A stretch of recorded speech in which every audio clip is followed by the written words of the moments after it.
Hello दोस्तों, हमारे YouTube channel में फिर से एक नई वीडियो में आपका स्वागत है।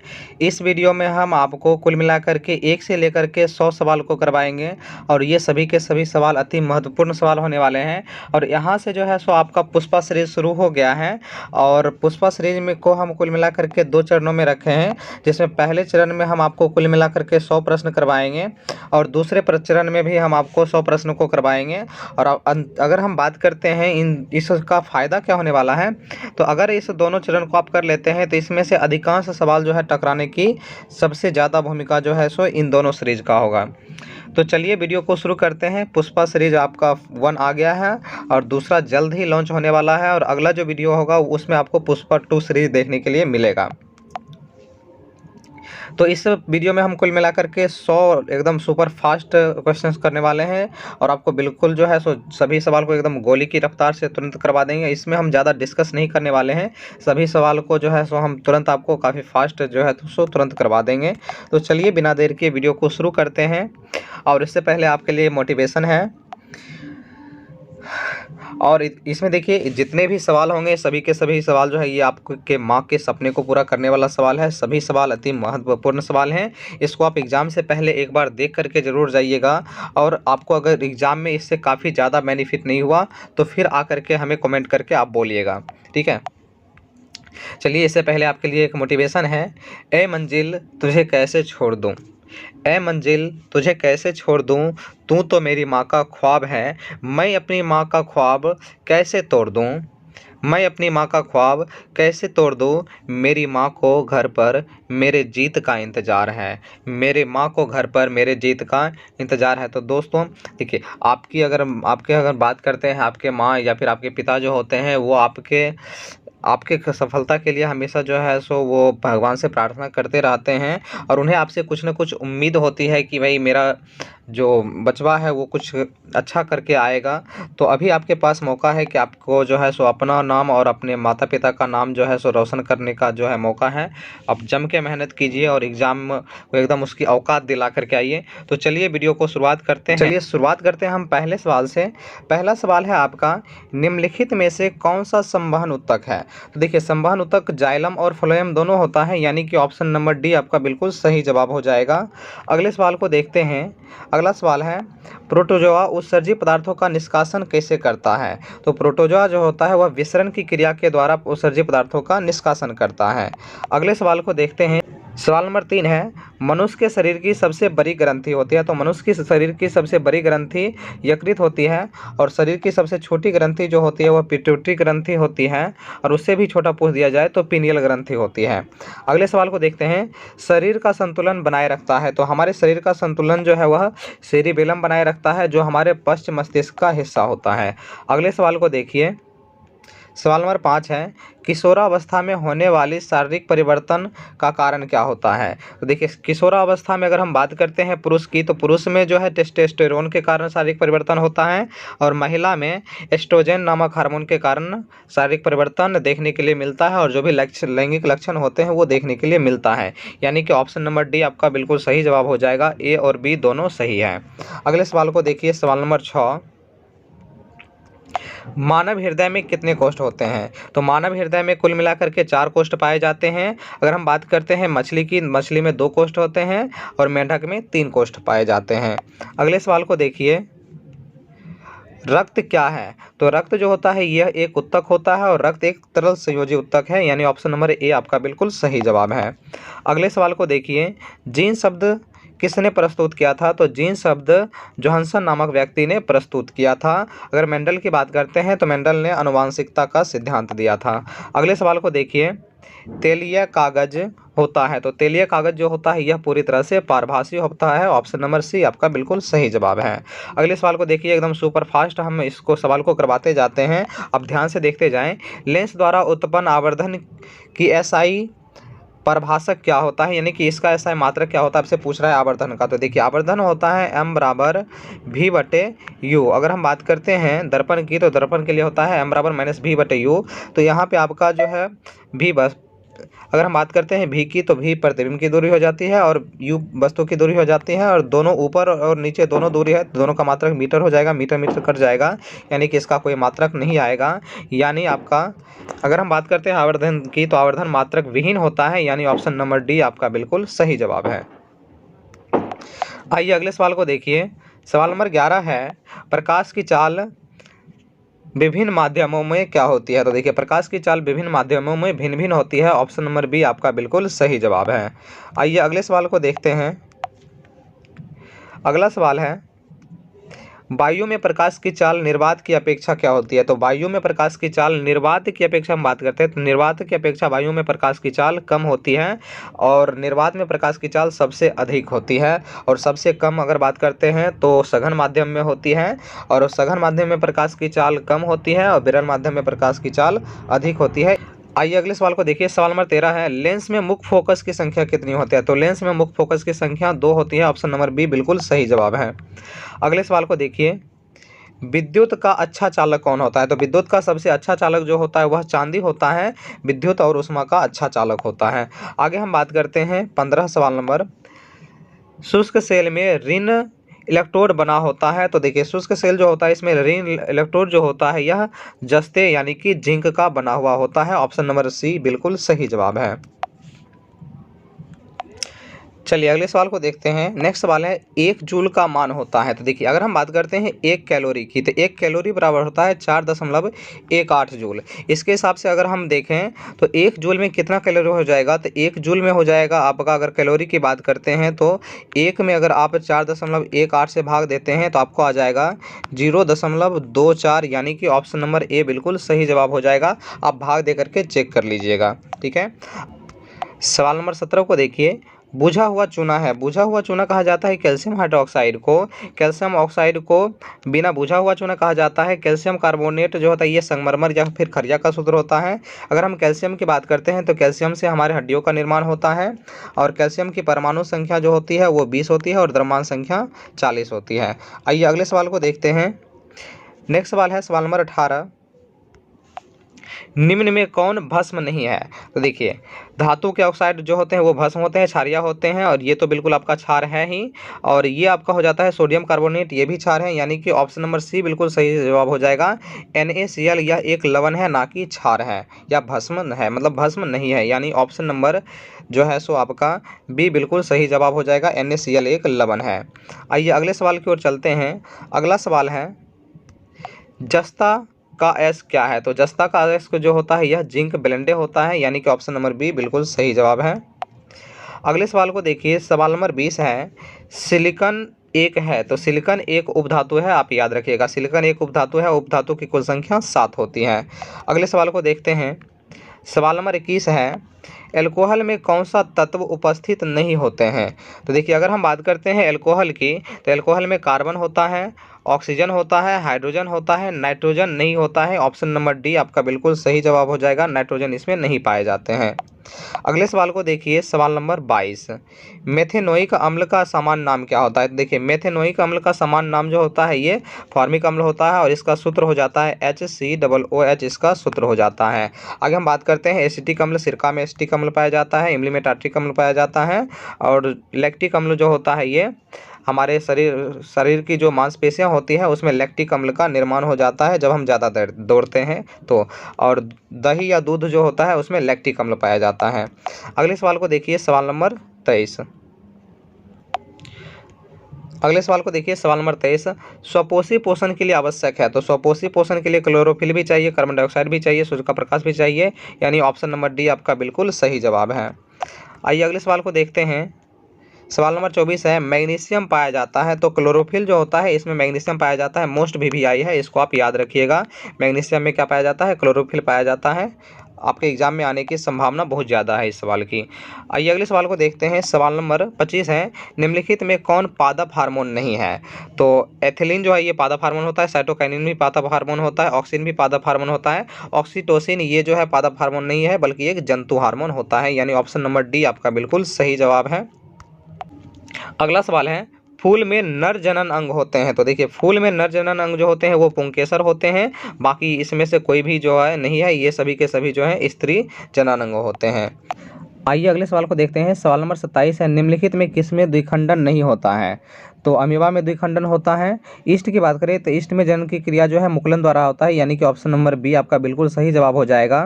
पैरामीशियम में भी द्विखंडन होता है और युगलिना में भी द्विखंडन होता है। जबकि ईस्ट की बात करें तो ईस्ट में जनन की क्रिया मुकुलन के द्वारा होता है। ऑप्शन नंबर बी आपका बिल्कुल सही जवाब हो जाएगा, इसको आप याद रखिएगा। अगले सवाल को देखते हैं। नेक्स्ट सवाल है, पारिस्थितिकी तंत्र में ऊर्जा का स्रोत क्या है? तो पारिस्थितिकी तंत्र में ऊर्जा का मुख्य स्रोत जो है ये सूर्य हो जाता है। ऑप्शन नंबर बी आपका बिल्कुल सही जवाब है। चलिए अगले सवाल को देखते हैं।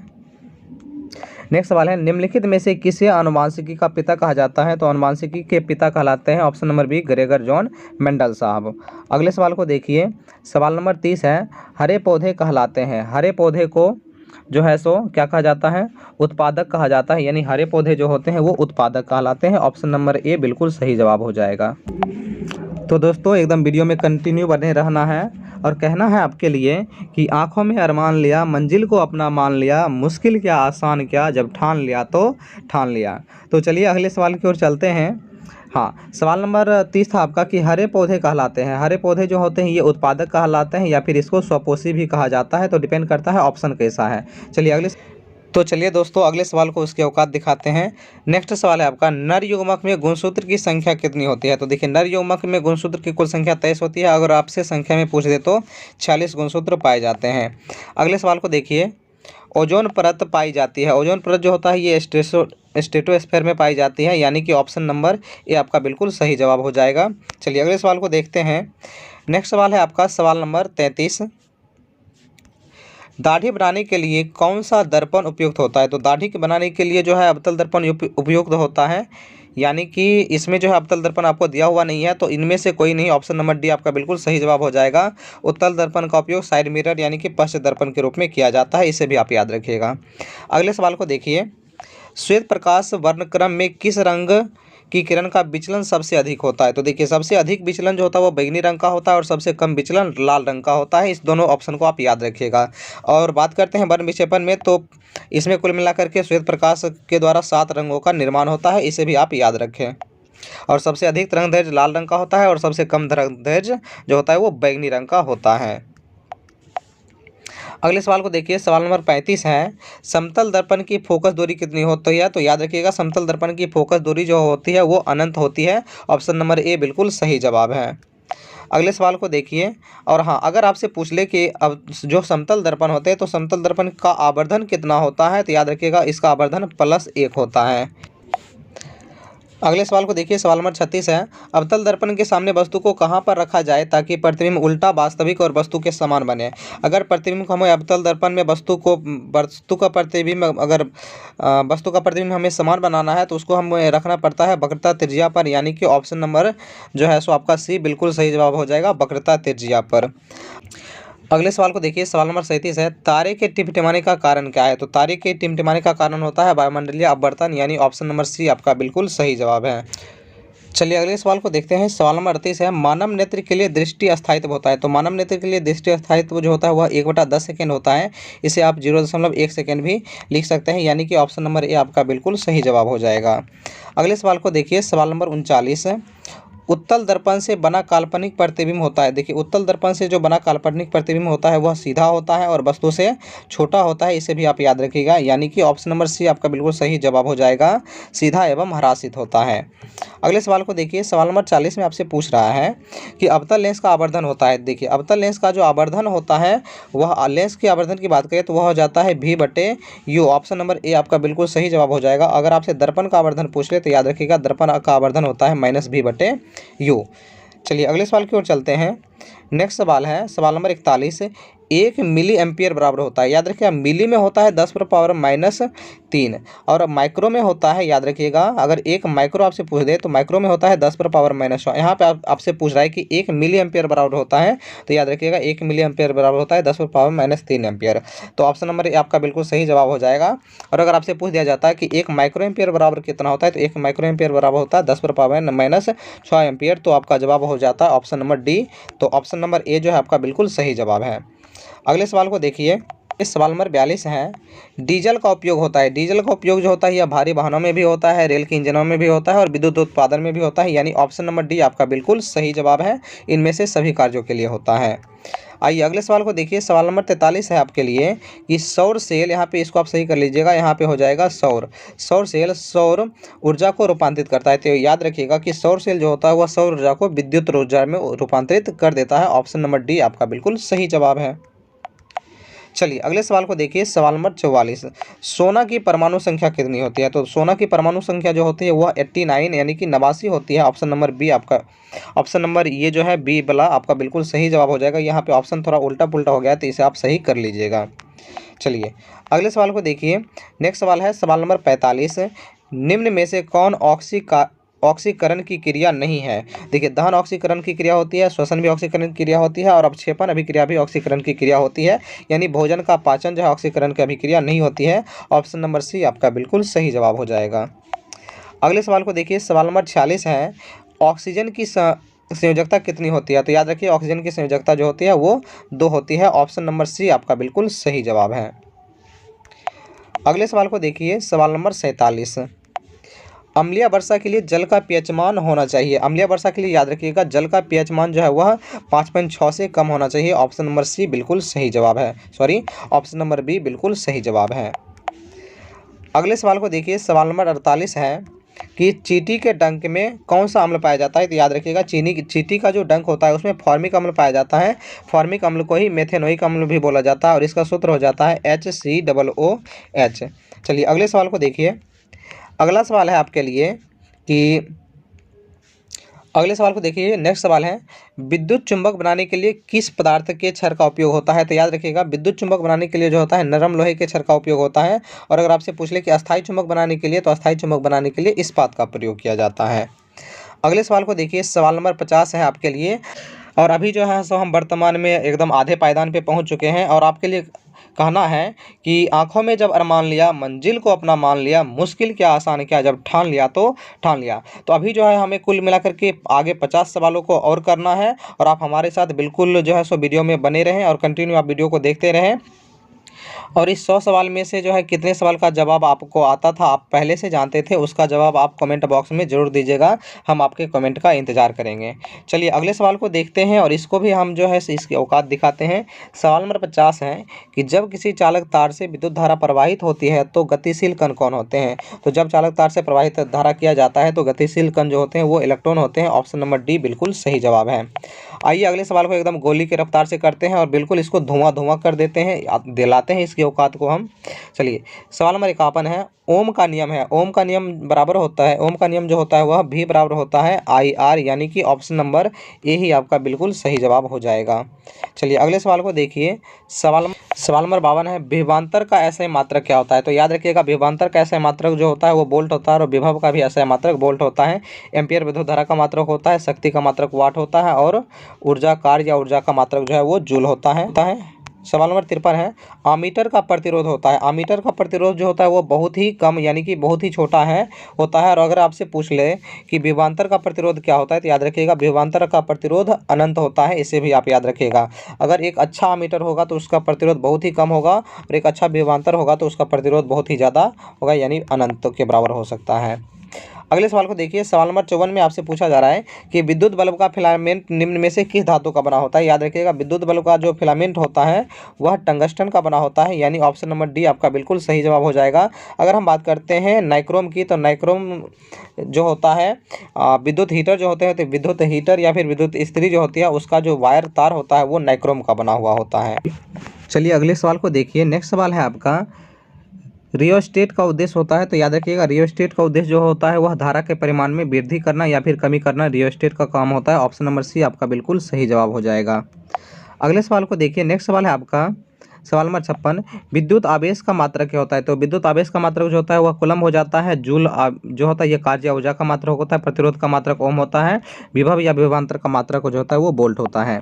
अगले सवाल को देखिए, नेक्स्ट सवाल है आपके लिए, ऐसे तत्व जो इलेक्ट्रॉनों को त्याग कर धनात्मक आयन बनाते हैं उसे क्या कहते हैं? देखिए, जो इलेक्ट्रॉन का त्याग करने का काम करते हैं, त्यागने की क्षमता किसके पास होती है? तो त्यागने की क्षमता जो होती है वो धातु के पास होती है, और अधातु के पास जो है वो इलेक्ट्रॉन को ग्रहण करने की क्षमता होती है। यानी कि ऑप्शन नंबर बी आपका बिल्कुल सही जवाब हो जाएगा। और वैसे भी त्यागने की क्षमता जो होती है वो आप जानते हैं पॉजिटिव लोगों के पास ही होती है, तो धातु के पास जो होता है वह त्यागने की क्षमता पाई जाती है। तो चलिए दोस्तों अगले सवाल को देखते हैं। सवाल नंबर 58 है, लोहा पर जिंक लेपित करने की क्रिया को क्या कहा जाता है? तो याद रखिएगा, लोहा पर जिंक लेपित करने की प्रक्रिया को गैल्वेनीकरण कहा जाता है। ऑप्शन नंबर सी आपका बिल्कुल सही जवाब हो जाएगा। अगले सवाल को देखिए, सवाल नंबर 59 है, निम्न में से कौन सहसंयोजी यौगिक है? तो सहसंयोजी यौगिक जो होते हैं वो इलेक्ट्रॉन के साझेदारी से बनते हैं। NaCl आपका सहसंयोजक यौगिक नहीं, ये आयनिक यौगिक हो जाता है। ये भी आपका आयनिक यौगिक है। और ऑप्शन नंबर डी भी आयनिक यौगिक है। ऑप्शन नंबर सी की बात करते हैं तो CH4 जो होता है ये आपका सहसंयोजी यौगिक हो जाता है। और कार्बन और हाइड्रोजन के संयोग से जो यौगिक बनते हैं वो सहसंयोजी यौगिक होते हैं, आप याद रखिएगा। चलिए अगले सवाल को देखते हैं। सवाल नंबर 60 है, आभूषण बनाने वाला सोना होता है। आभूषण बनाने के लिए हम 22 कैरेट सोना का उपयोग करते हैं या फिर 18 कैरेट सोना का भी उपयोग हम कर सकते हैं आभूषण बनाने के लिए। और इसमें अगर हम बात करते हैं, अगर 24 कैरेट सोना की बात करें तो याद रखिएगा 24 कैरेट का जो सोना होता है वह शुद्ध सोना होता है, इसे भी आप याद रखिएगा।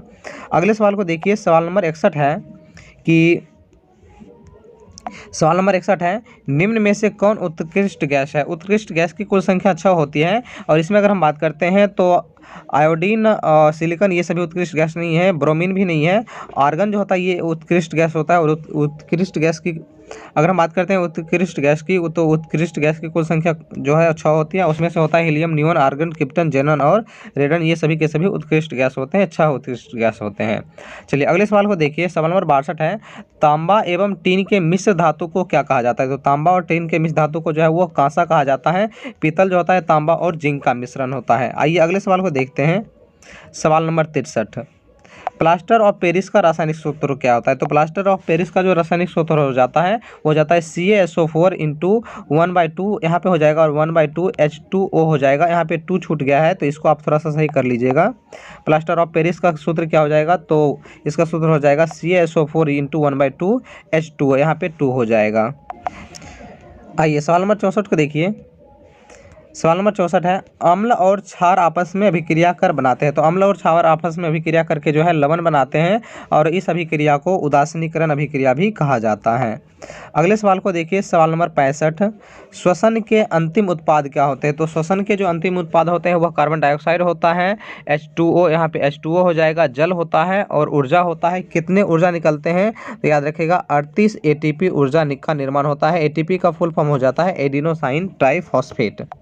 चलिए अगले सवाल को देखते हैं। सवाल नंबर 66 है कि दांत की सबसे ऊपरी परत को क्या कहा जाता है? देखिए, दांत की 2 परत होती है, जिसमें सबसे ऊपरी परत को कहा जाता है इनामेल, और सबसे अंतिम निचली जो परत होती है उसे डेंटाइन कहा जाता है। तो आपका जो है ऑप्शन नंबर बी बिल्कुल सही जवाब हो जाएगा। दांत की सबसे ऊपरी परत को इनामेल कहा जाता है, और इनामेल ही हमारे शरीर का सबसे कठोरतम पदार्थ होता है, इसे भी आप याद रखिएगा। ऑप्शन नंबर बी बिल्कुल सही जवाब हो जाएगा।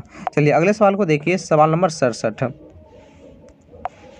मानव आहार नाल का सबसे लंबा भाग कौन सा होता है? तो याद रखिएगा, मानव आहार नाल का जो सबसे लंबा भाग होता है वह छोटी आंत होता है, और इसकी लंबाई लगभग 6 से 8 मीटर के आसपास होती है। और अगर आपसे पूछ ले आहार नाल की लंबाई कितनी होती है, तो आहार नाल की लंबाई लगभग 8 से 10 मीटर के आसपास होती है मनुष्य की। आगे देखिए, और अगर आपसे पूछ ले छोटी आंत, तो मनुष्य के शरीर में जो है भोजन का अंतिम रूप से पाचन जो होता है वह छोटी आंत में ही पूर्ण होता है, इसे भी आप ध्यान में रखिएगा। चलिए अगले सवाल को देखिए। सवाल नंबर 68, परागन निम्न में से किसके अंदर बनते हैं? तो सवाल नंबर अगले सवाल को देखिए। सवाल नंबर 68, परागकण निम्न में से किसके अंदर बनते हैं? तो परागकण जो होते हैं वह परागकोश के अंदर बनते हैं, यानी ऑप्शन नंबर ए बिल्कुल सही जवाब है। अगले सवाल को देखिए। सवाल नंबर 69, चालनी नलिकाएं पाई जाती है। तो चालनी नलिकाएं जो होती है यह फ्लोएम में पाई जाती है, और जाइलम और फ्लोएम दोनों के दोनों संवहन उत्तक कहलाते हैं, ये आप याद रखिएगा। चलिए सवाल नंबर 70 को कर लेते हैं। सवाल नंबर 70 में आपसे पूछ रहा है कि आरबीसी की जीवन अवधि कितनी होती है। तो आरबीसी की जो जीवन अवधि होती है वह लगभग 120 दिनों की होती है और आरबीसी का कब्रगाह जो होता है वह प्लीहा को कहा जाता है। और अगर हम बात करते हैं आरबीसी की, तो आरबीसी का रासायनिक नाम ल्यूकोप्लास्ट होता है, इसे भी आप याद रखिएगा। चलिए अगले सवाल को देखते हैं। सवाल नंबर 71। नेक्स्ट सवाल है आपका कि मानव शरीर की सबसे लंबी कोशिका कौन सी होती है। तो मानव शरीर की सबसे लंबी कोशिका तंत्रिका कोशिका या फिर न्यूरॉन होती है, यानी कि ऑप्शन नंबर सी बिल्कुल सही जवाब है।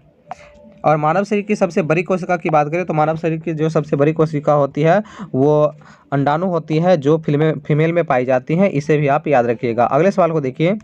अंडाणु निषेचित होते हैं, तो अंडाणु जो होते हैं ये फैलोपियन नलिका में निषेचित होते हैं। ऑप्शन नंबर डी आपका बिल्कुल सही जवाब है। चलिए अगले सवाल को देखिए। नेक्स्ट सवाल है कि वनस्पति तेलों में होते हैं, तो याद रखिएगा वनस्पति तेल जो होते हैं उसमें लंबी श्रृंखला वाले जो होते हैं हाइड्रोकार्बन पाए जाते हैं। लंबी श्रृंखला वाले हाइड्रोकार्बन पाए जाते हैं किसमें, वनस्पति तेल में। ऑप्शन नंबर बी आपका बिल्कुल सही जवाब हो जाएगा।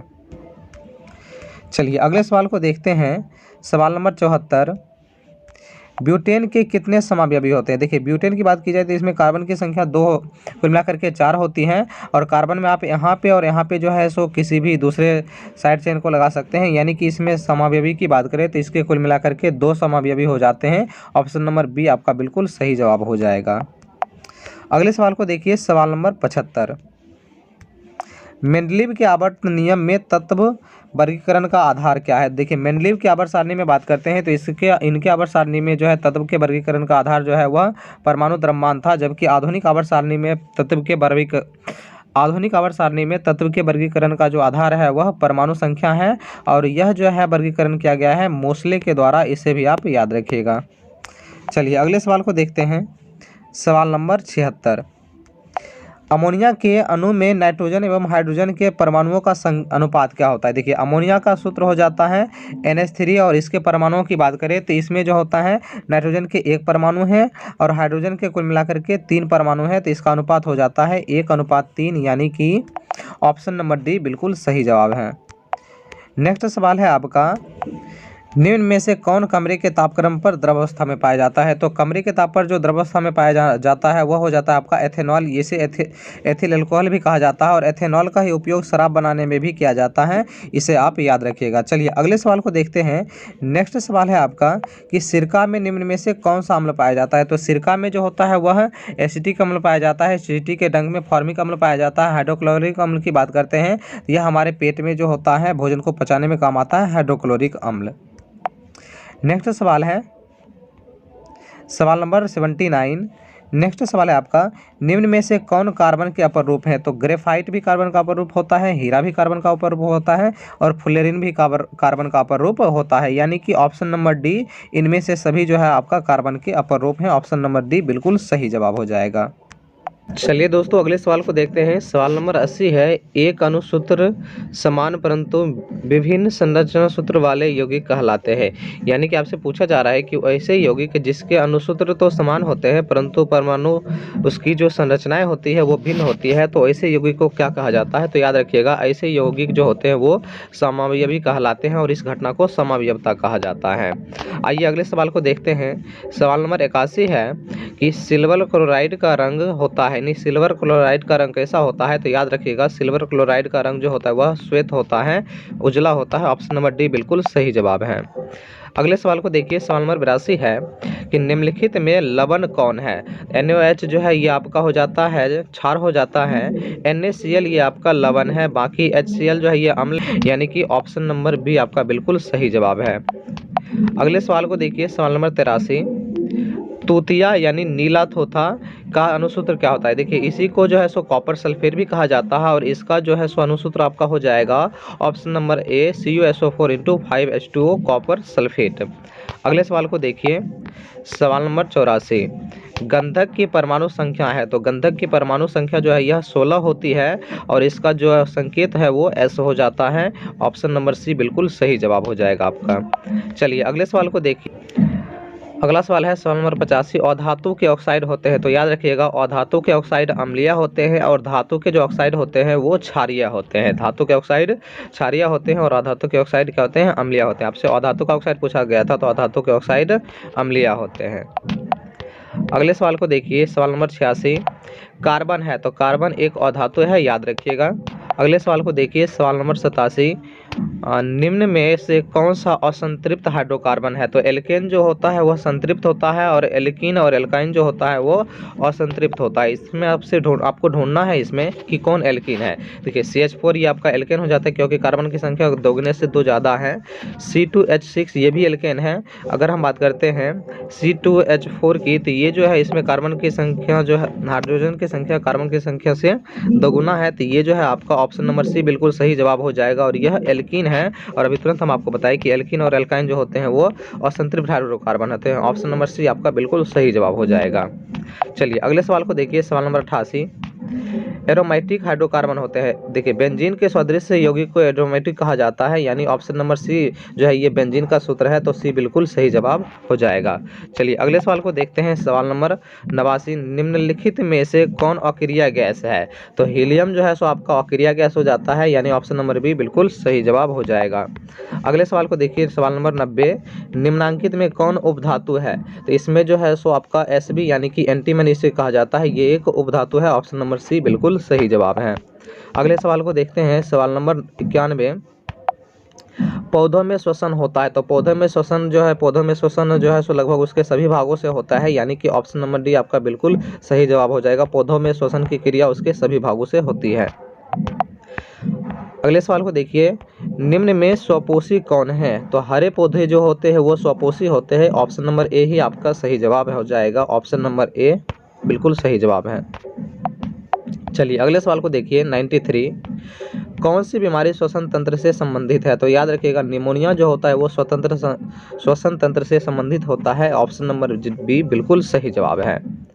आइए अगले सवाल को देखते हैं, सवाल नंबर 94, एंड्रोजन है। तो एंड्रोजन जो होता है यह एक मादा हार्मोन होता है। एंड्रोजन और रिलैक्सिन ये सभी मादा हार्मोन होते हैं। ऑप्शन नंबर बी बिल्कुल सही जवाब हो जाएगा, जबकि टेस्टोस्टेरोन जो होता है वह नर हार्मोन होता है। अगले सवाल को देखते हैं, 95, रुधिर चाप नियंत्रित होता है। तो याद रखिएगा रुधिर चाप जो होता है वह एड्रिनल के द्वारा नियंत्रित होता है और एड्रिनल ग्रंथि जो होती है यह हमारे वृक्क के पास यानी वृक्क के ऊपर पाई जाती है, किडनी के ऊपर पाई जाती है। ऑप्शन नंबर सी बिल्कुल सही जवाब है। अगले सवाल को देखते हैं, 96, एकलिंगी पादप का उदाहरण है। तो पपीता जो होता है यह एकलिंगी पादप होता है, याद रखिएगा। तो ऑप्शन नंबर ए बिल्कुल सही जवाब हो जाएगा। 97, निम्न में से कौन मादा जनन तंत्र का भाग नहीं है?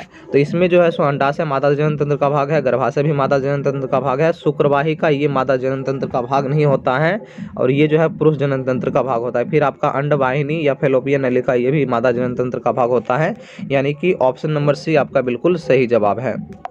अगले सवाल को देखिए, अगला सवाल है द्विखंडन होता है। तो द्विखंडन जो है यह पैरामीशियम में भी होता है, अमीबा में भी होता है, लिस्मेनिया में भी होता है, यानी कि ऑप्शन नंबर डी आपका बिल्कुल सही जवाब हो जाएगा। अगले सवाल को देखते हैं, 99, टेस्टोस्टेरोन स्रावित होता है। तो टेस्टोस्टेरोन जो होता है यह वृषण से स्रावित होता है, यानी ऑप्शन नंबर ए आपका बिल्कुल सही जवाब है। और अंतिम सवाल है आपका, और हम पहुंच चुके हैं अंतिम सवाल की ओर। और अंतिम सवाल है आपका, मानव मस्तिष्क का औसत भार कितना होता है? तो याद रखिएगा मानव मस्तिष्क जो होता है उसका औसत भार जो होता है 1.4 kg या फिर 1350 से लेकर के 1400 ग्राम तक जो है मानव मस्तिष्क का औसत भार होता है। तो चलिए इसमें जो है सो कुल मिलाकर के हम 100 सवालों को कर चुके हैं और यहाँ पे हमारा 100 सवाल का टारगेट पूरा होता है और हमारा पुष्पा सीरीज 1 जो है यहाँ पे पूरी तरह से कंप्लीट होता है। अगर आपको जो है सो यह वीडियो थोड़ा भी हेल्पफुल लगा हो तो आप इस चैनल को सब्सक्राइब कर दीजिएगा और वीडियो को लाइक जरूर कीजिएगा। चलिए तो फिर से हम मिलते हैं एक अगले वीडियो के साथ और पुष्पा सीरीज 2 के साथ हम मिलते हैं। फिर आपके साथ 100 सवालों के साथ मिलते हैं और पेपर पूछ की औकात दिलाते हैं। तो चलिए फिर हम मिलते हैं अगले वीडियो में, तब तक के लिए जय हिंद जय भारत। अपने परिवार का ध्यान रखिएगा और अपने से बड़े का जो है सो सम्मान कीजिएगा। जय हिंद जय भारत।